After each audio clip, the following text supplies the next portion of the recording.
Ya, ahora sí ya... Ahí sí.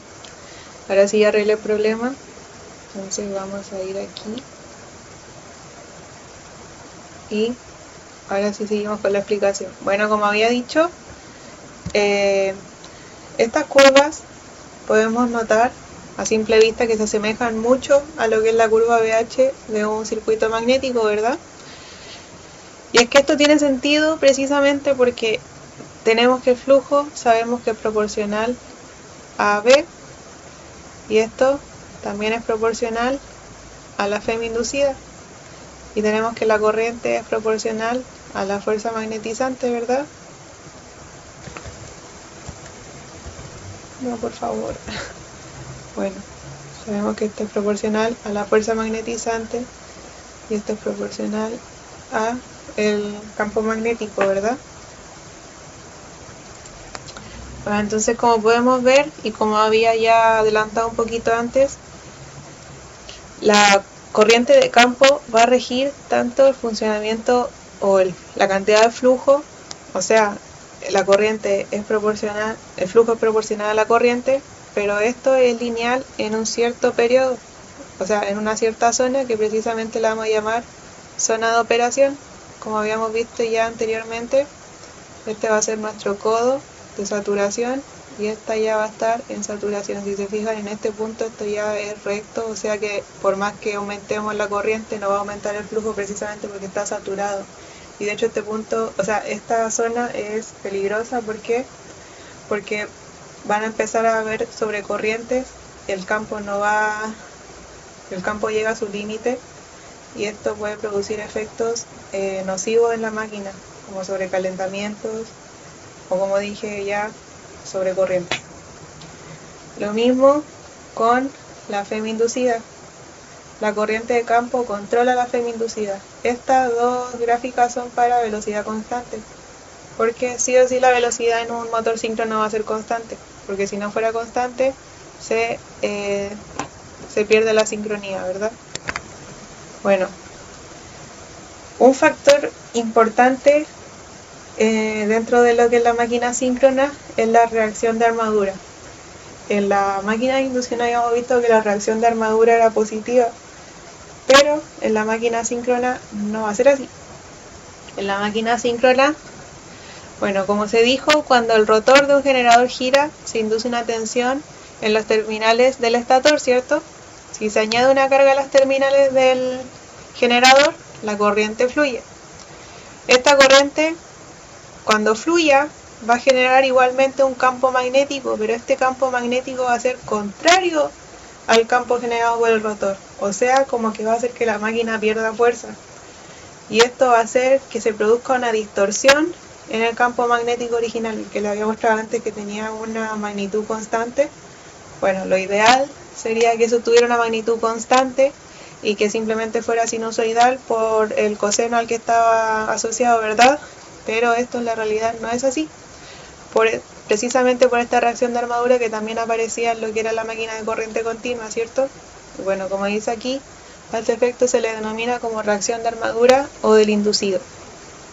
Aquí podemos ver un poco en detalle cómo se puede comenzar a observar este efecto. Si se fijan, aquí tenemos un rotor de polo saliente, tenemos la FEM máxima que se puede inducir y tenemos el campo del rotor apuntando hacia afuera. Este gira, como había dicho antes, en sentido antihorario a una velocidad síncrona. Luego vamos a tener la IA máxima, que esta se va... Aparece esta IA máxima, ¿por qué? Porque como habíamos descrito antes, va a generar una FEM, pero hasta que se conecte una carga no va a fluir corriente porque va a estar en vacío la corriente es cero. Pero aquí en este instante conectamos una carga, o sea que va a empezar a correr una corriente, y como vamos a decir que la carga va a estar en retraso, entonces la corriente va a estar en retraso, ¿ya? Entonces, ¿qué significa que está en retraso? Que la corriente se queda por detrás de la FEM inducida. o sea, del voltaje en este caso, y como va en sentido antihorario, entonces tiene que quedar sentido antihorario atrasada, ¿verdad? Luego, lo que va a pasar, bueno, vamos a tener que esa corriente va a generar un campo magnético en el estator, ¿verdad? Entonces, este va a ser precisamente el campo BR, campo del rotor, BS, campo del estator. Y aquí va a estar la FEM inducida en el estator, ¿cierto? Y esta dirección se saca por la regla de la mano derecha, tiene que ser perpendicular a la corriente que lo produce, ¿verdad? Y, regla de la mano derecha. Siempre se me confunde la derecha con la izquierda. Bueno, y si hacemos una suma de vectores, ¿qué vamos a obtener? Voy a hacerle un poco de zoom. Vamos a obtener un campo neto que va asociado al voltaje en los terminales, porque este va a ser como el campo neto y el voltaje en los terminales recordemos que estamos hablando de un generador, y este ángulo, que era el ángulo de carga, va a ser el ángulo entre el voltaje generado y la FEM inducida en la armadura.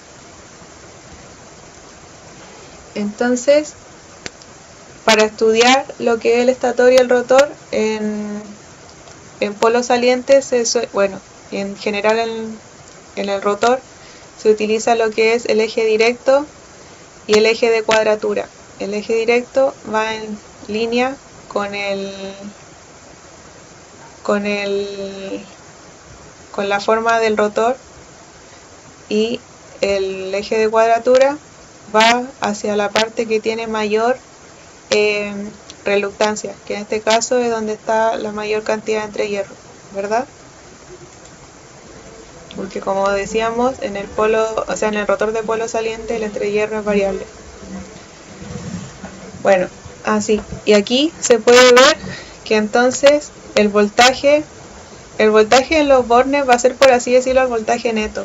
Vamos a tener el campo neto, que va a ser la suma del campo en el rotor con el campo del estator. El voltaje neto va a ser la suma entre la FEM del estator y la FEM de la armadura. O sea, la FEM inducida y la FEM del estator. ¿Ok?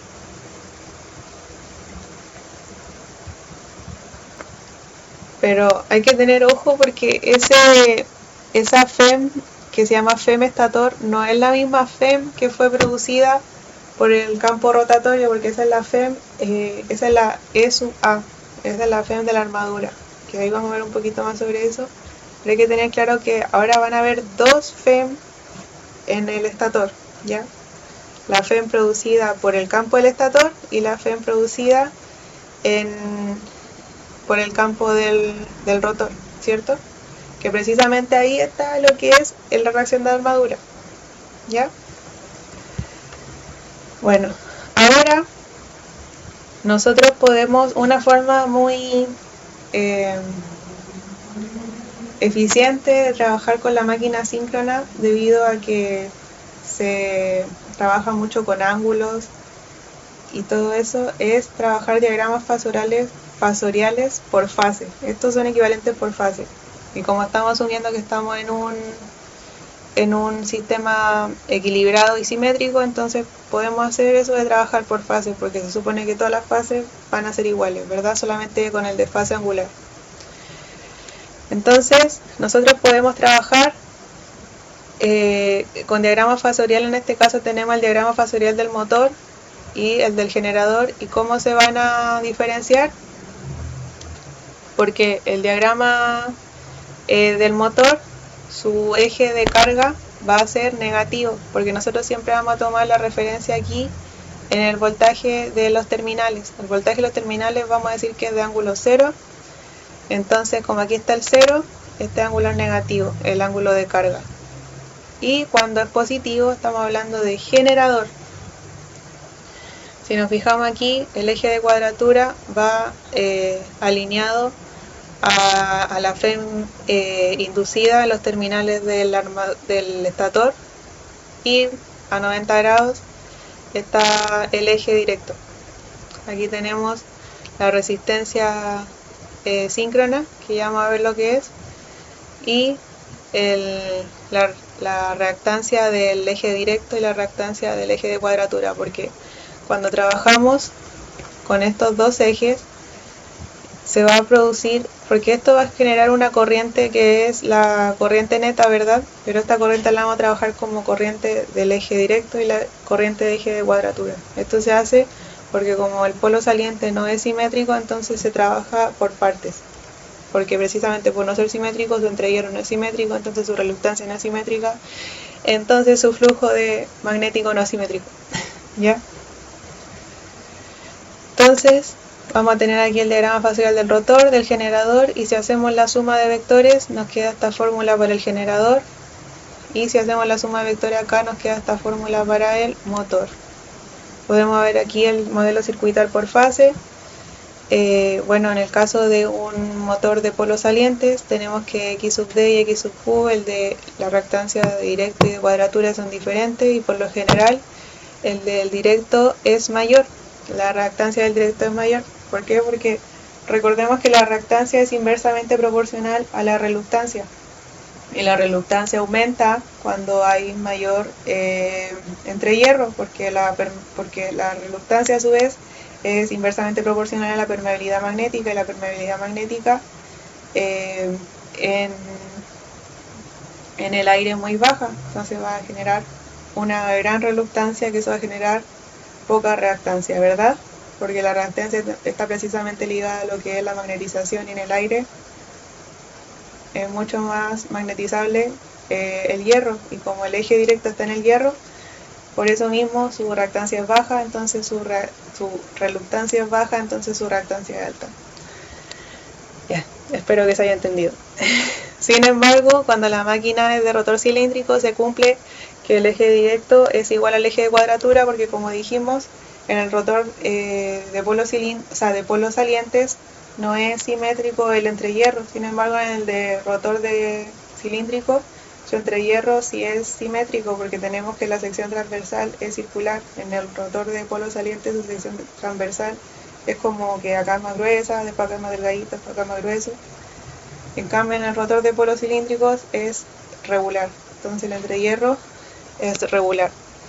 Así que la reactancia es igual en todos los puntos, y cuando hablamos de eso, la igualamos y decimos que es la reactancia síncrona. Y en este caso las ecuaciones se simplifican a las que podemos ver aquí. Resistencia síncrona con reactancia síncrona. Aquí tenemos el modelo circuital del motor, que recordemos que, bueno, no lo mencioné creo, pero ahora para aclarar, bueno, aunque en la siguiente diapo lo iba a profundizar un poco más.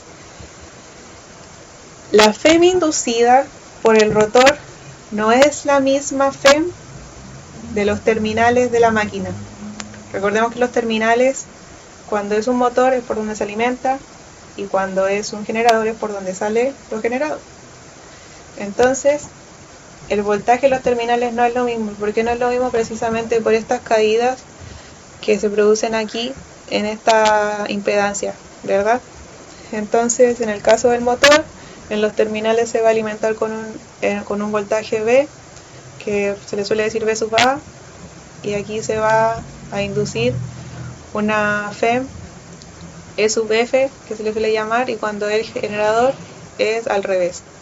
Está el inducido, ¿verdad?, que va a tener esta caída de potencial, y va a resultar el residuo, por así decirlo, en este voltaje en los terminales, que va a ser, por así decirlo, el voltaje de salida, ¿verdad?, que es lo que generó mi máquina. Luego tenemos aquí el modelo circuital por fase, que es un poco más del detalle de lo que acabo de mencionar, solamente que aquí quería detenerme porque aquí veíamos en el anterior que esto era X síncrona, ¿verdad? Pero aquí se pone X AD y X dis. X sub AD es la reactancia para modelar el efecto de armadura, y la X sub dis es la reactancia de dispersión por fase del devanado, porque recordemos que el devanado tiene sus propiedades físicas y que tiene una reactancia de dispersión, que es como el flujo que se pierde, por así decirlo, que es natural, aunque en motores grandes que tienen mucha eficiencia eso es prácticamente despreciable, pero existe. Y tenemos la R sub A, que es la resistencia por fase del devanado, que esa prácticamente modela lo que serían las pérdidas por corrientes parásitas que generan calor en la máquina, ¿cierto? Esa de acuerdo a la expresión I cuadrado por R, ¿cierto? Porque son pérdidas de potencia activa. En cambio, la reactancia de dispersión está relacionada con pérdida de potencia reactiva, ¿ya? Tenemos la I sub A, que es la corriente de armadura, que como está todo en serie, es la misma en todo en toda la armadura, ¿verdad? Tenemos aquí el voltaje en los terminales, que como había dicho se usaba como referencia, aquí el 0, y el ángulo que va a tener la FEM inducida va a ser el ángulo entre estas dos, que se le decía ángulo de carga o de torque, ¿verdad? Bueno, aquí tenemos la representación de qué es lo que entra a la armadura, ¿cierto? Porque aquí teníamos nuestro eje, entonces este eje va a ser impulsado por un torque eléctrico y eso va a resultar en la velocidad del eje, ¿cierto? Que va a ser precisamente la síncrona. Y aquí tenemos un flujo inducido por la corriente de armadura.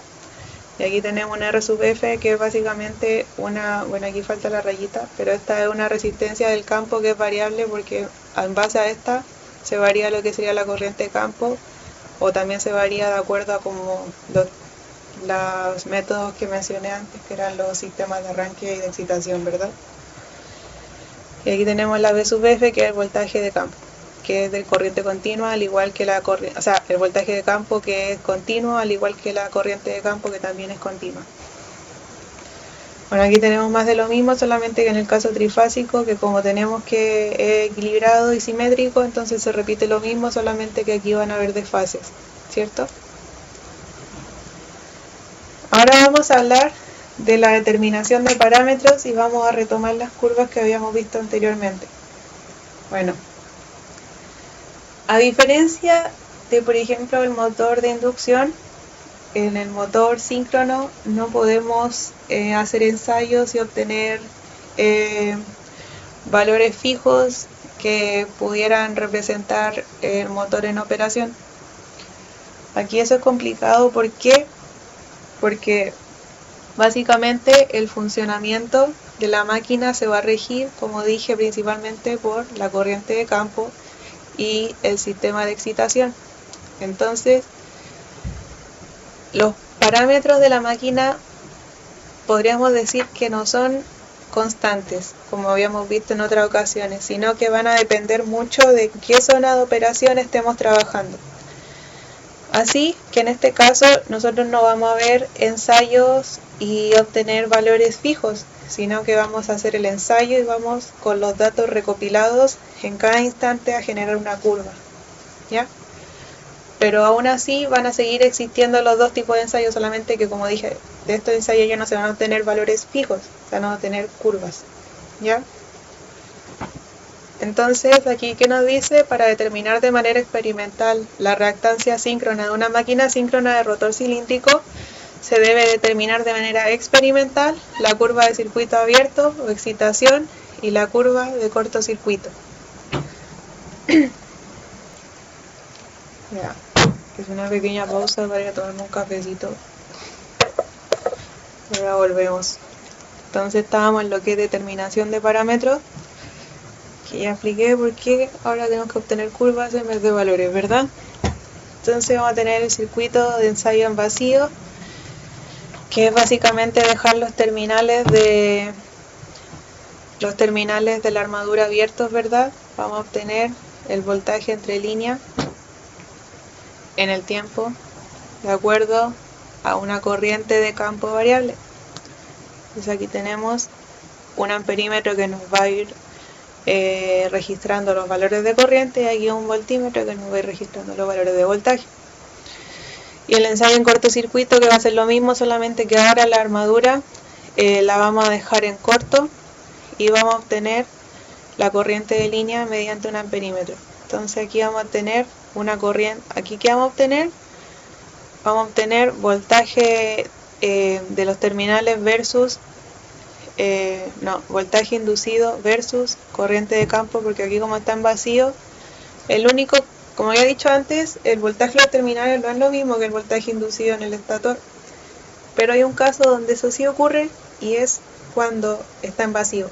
¿Por qué? Porque cuando está en vacío la corriente es cero, entonces prácticamente las caídas de voltaje que ya había mencionado antes, estas de aquí, no existen porque esta corriente es cero. Entonces ahí pasa que como estas no existen, aquí me queda, no, mi tablet ya murió, pero aquí me va a quedar el voltaje de los terminales, ¿verdad?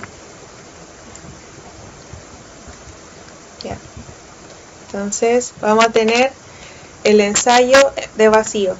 Bueno, aquí aquí lo que vamos a tener en cortocircuito va a ser una curva de la corriente de la armadura versus la corriente de campo, ¿verdad? Y estos ensayos van a ser a la velocidad lo más cercana posible a la nominal. ¿Ya? Entonces vamos a empezar con el ensayo en vacío y como dije, para obtener esta característica de excitación de forma experimental, se debe hacer variar la corriente del campo desde 0 hasta el valor nominal, estando la máquina girando a velocidad nominal y anotando el valor de la corriente, la corriente de campo y la tensión en los bornes B igual E.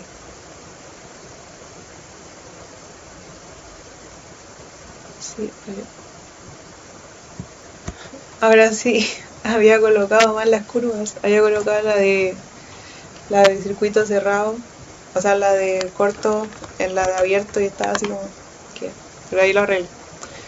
Ya, entonces, como dije, se va a ir variando la corriente de campo hasta llegar al valor nominal y se van a ir registrando los valores de corriente de campo y de la tensión en los bornes. Entonces va a quedar lo que le había ya comentado, que es el voltaje inducido, que es lo mismo que el voltaje en los bornes porque estaban vacíos, versus la corriente de campo. Entonces vamos a obtener una curva que, como había ya adelantado antes, va a tener un comportamiento símil al de la curva de H.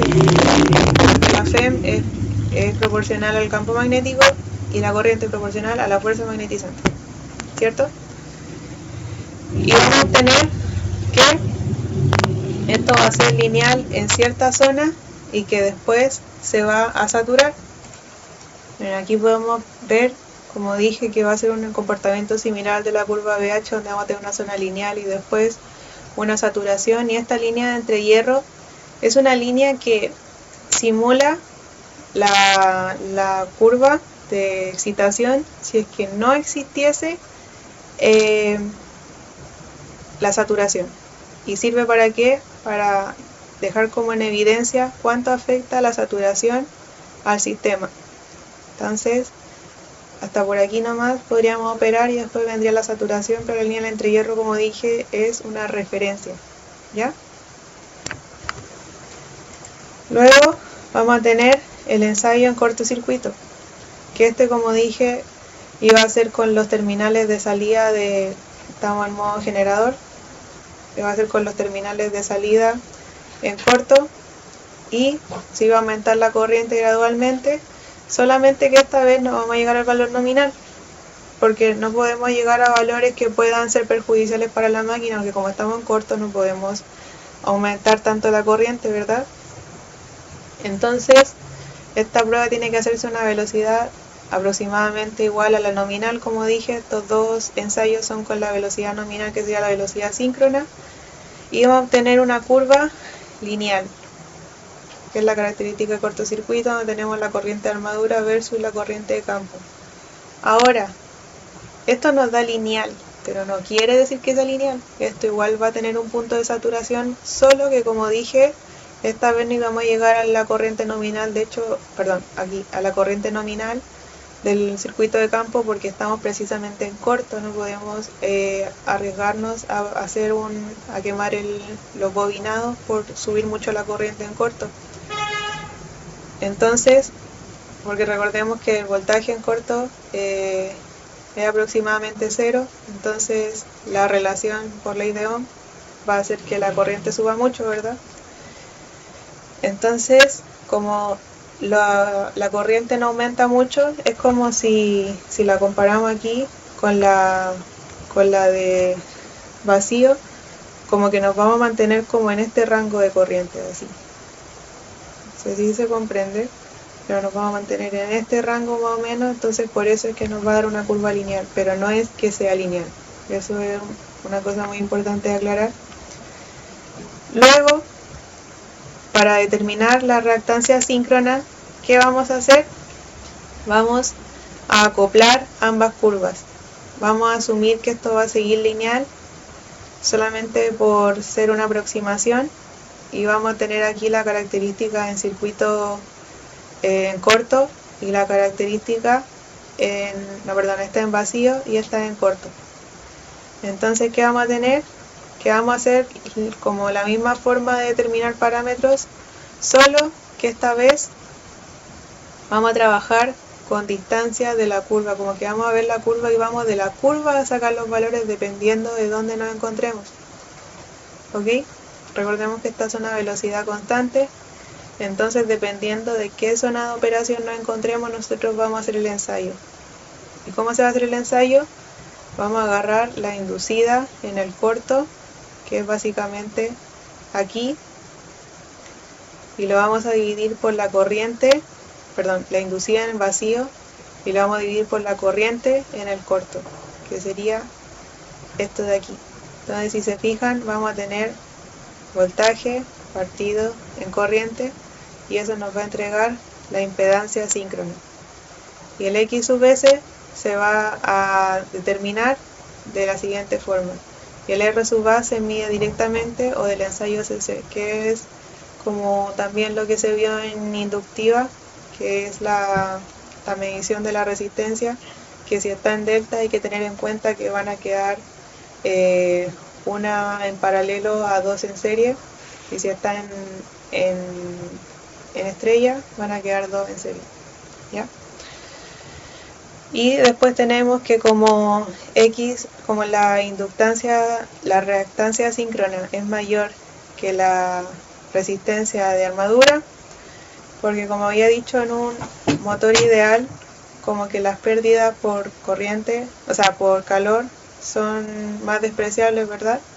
O por lo menos están construidas para que estas sean lo más despreciables posible, y en un motor bueno se cumple esto. Entonces, ¿qué vamos a tener? Que la inductancia síncrona va a ser aproximadamente igual a la impedancia total, porque como esto se va a despreciar, entonces esto me va a quedar como la raíz de X sub S al cuadrado, ¿cierto? Y también vamos a tener la razón de cortocircuito. Bueno, la razón del cortocircuito tiene varias aplicaciones. Por ejemplo, la más básica y la que podemos ver acá evidentemente es que vamos a poder obtener a partir de esta relación, que es dividir la I sub F nominal por la I sub A nominal. La I sub F nominal, ¿cómo la obtenemos? De esta forma. Entonces, después obtenemos de esta forma los dos valores nominales, los dividimos, y en base a eso nosotros podemos obtener la inductancia, o sea, la reactancia síncrona en por 1, ¿verdad? Bueno, esto tiene aplicaciones, por ejemplo, en lo que es la medida de... ¿qué iba a decir? Bueno, en base a este valor básicamente podemos saber qué tan grande o qué tan pequeña es nuestra reactancia síncrona, ¿cierto? Porque un valor grande va a implicar que esta reactancia síncrona es pequeña, y un valor pequeño va a representar que esta es grande. También, si no me equivoco, ayuda con temas de regulación de voltaje, porque como esto es proporcional al voltaje, entonces vemos qué tan regulado está el voltaje la corriente de campo a voltaje nominal y la corriente de campo a corriente nominal, ¿cierto? Recordemos que cuando la máquina está en vacío hay menos corriente, entonces esta regulación claramente va a ser mala, pero cuando estamos con carga a plena carga o carga nominal, Entonces el voltaje nominal va a ser dado por una corriente lo más cercana a la nominal en ese voltaje, ¿cierto? Entonces ahí esta razón va a ser más cercana a un valor unitario, que es lo ideal, ¿cierto? Entonces vamos a analizar ahora lo que es la operación del generador síncrono. Eso lo voy a hacer en otro video.